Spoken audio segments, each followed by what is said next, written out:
بە بەشداری ژمارەیەکی بەرچاو لە فرۆشیارانی بەرهەمی خۆماڵی لە بەشێک لە شارەکانی هەرێمی کوردستان و ڕۆژهەڵاتی کوردستان فستیڤاڵی بە بازاڕیکردنی بەرهەمی خۆماڵی و کاری دەستی لە ناحیەی شۆڕش سەر بە قەزای چەمچەماڵ بەڕێوە دەچێت. وەک سەرپەرشتیارانی فستیڤاڵەکەش ئاماژەی پێ دەکەن، ئامانج لە فستیڤاڵەکە یەکترناساندنی کولتور و خواردنەمەنی شار و شوێنە جیاوازەکان و ڕەخساندنی هەلیکارە بۆ ژمارەیەک فرۆشیار. ئامانجمان لەکردنەوەی فستیڤاڵە بە کەلتوردکردنی بەربوومە خۆماڵەکان و کاردەستیەکانە، بە تاکید هەلێکی کاری ڕەخساندەوە بۆ ئەو خاوەنکارانە. گرنگی ئەم فستیڤاڵە خۆی لە خۆی ئەوەیە کە هەم خەڵکەکە ئاشنا بێ بە کەلتوری خۆمان، جیلەکانی نەوەکان بۆ سەرەوە لە 2000 ئەوانە، بە ڕێژەی بەشداربوونیش نسبە هەم ئافرەتی تایە و هەم پیاوی تایە لە هەموو شوێنێکاتەوە، بۆ نمونە هەورامانی تایە، بۆکانی تایە، سلێمانی تایە، دوکانی تایە، ناو چەمچەماڵی تایە.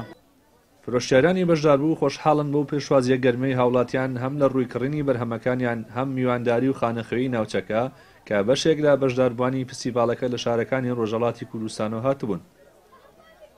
سڵام بۆ جەنابتان بەڕێزن، من لە ڕۆژهەڵات هاتووم لە شاری کرماشان، نانبرنجی و نانخورمایی کرماشانم ئاوردووە.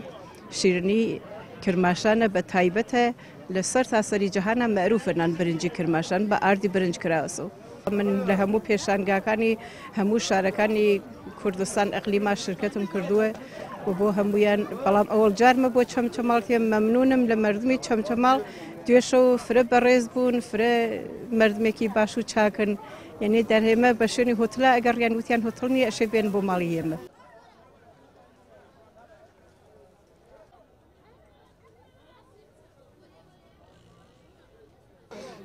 ئەم فستیڤاڵانە زۆر گرنگە بە تایبەتی بۆ قەزا و ناحیەکان، چونکە هەلیکاری تێدا کەمە، هەلیکار بۆ گەنجانە ڕەخسەنێک و بەدەر لەوە توانیت کللتوری شارەکان بە یەکتری بناسێنی. بۆنە ئێستاکە چەند بەشداربوویشی لێ کاتوانن لە هەورامانەوە هاتوون، بۆنیان لە سلێمانیەوە هاتوون، لە شوێنێکەوە کللتوری خۆیان بە قەزا و ناحیەکە ئەناسێنن. ئێمە لەم فستیڤاڵە بە کتێب بەشداریمان کردووە، خۆم سەرپەرشتیاری بەشی کتێبەکەم، ئامانجمان بە کللتورکردنی خوێندنەوەی لە چینی گەنجان بە تایبەتی و ناوچەی چەمچەماڵ و ناحیەی شۆڕش بە تایبەتی تر.